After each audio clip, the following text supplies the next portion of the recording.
Pousser le marketing en ligne pour les entreprises qui se mondialisent.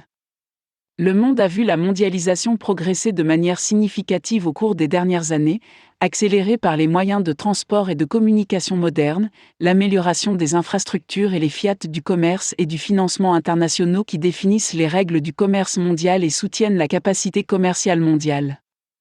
En fait, un rapport de l'Institute of Technical Education, ITE, de Singapour révèle qu'en l'espace de plus de 40 ans, le monde a connu une augmentation de 1500% de la mondialisation des entreprises, 2 produits sur 6 traversant les frontières dans le cadre de leur stratégie de marketing international.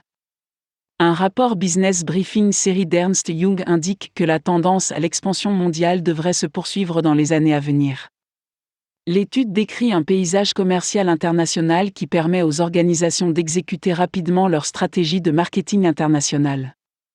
En outre, les entreprises devraient avoir un fort désir de capitaliser sur les développements florissants dans l'arène mondiale. Les efforts visant à élargir géographiquement la portée des produits ou des services sont facilités par divers objectifs.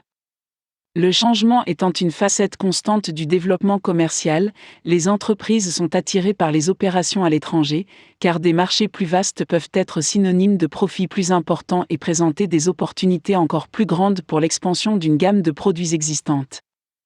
Dans certains cas, les entreprises d'un secteur particulier se tournent vers les marchés étrangers pour rendre l'expansion mondiale souhaitable.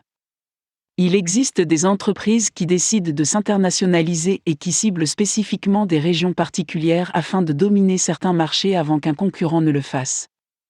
Afin d'accroître l'expansion et de générer des revenus supplémentaires, la délocalisation de l'entreprise peut être la solution. Bien que potentiellement lucrative, la décision de s'étendre à l'étranger peut également s'avérer très coûteuse si elle est mal gérée dès le départ. Aidées par la technologie moderne, les entreprises se tournent vers l'Internet pour bénéficier d'un avantage géographique et d'une portée massive.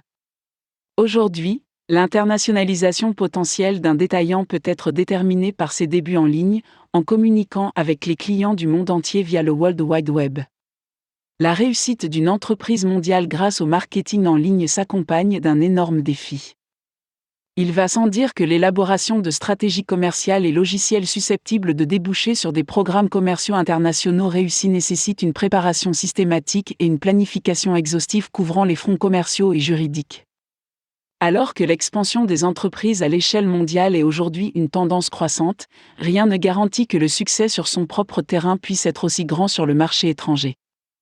Pour la plupart des entreprises, l'idée de développer le commerce international est loin d'être un phénomène du jour au lendemain. Elle exige des décideurs qu'ils fassent des recherches, qu'ils identifient et reconnaissent l'impact des différences culturelles, et qu'ils élaborent des stratégies lorsqu'il s'agit de gérer le processus sensible du risque interculturel.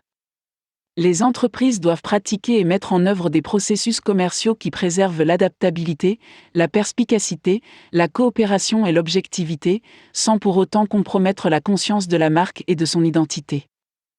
L'efficacité et l'efficience des stratégies commerciales et logicielles pour le marketing commercial international reposent sur une compréhension approfondie des synergies mondiales et des économies d'échelle qui permettent de définir les moyens de se connecter aux clients et de collaborer avec des partenaires au-delà des frontières. Des complexités accrues telles que les complexités géographiques, des parties prenantes, organisationnelles et culturelles entrent en jeu.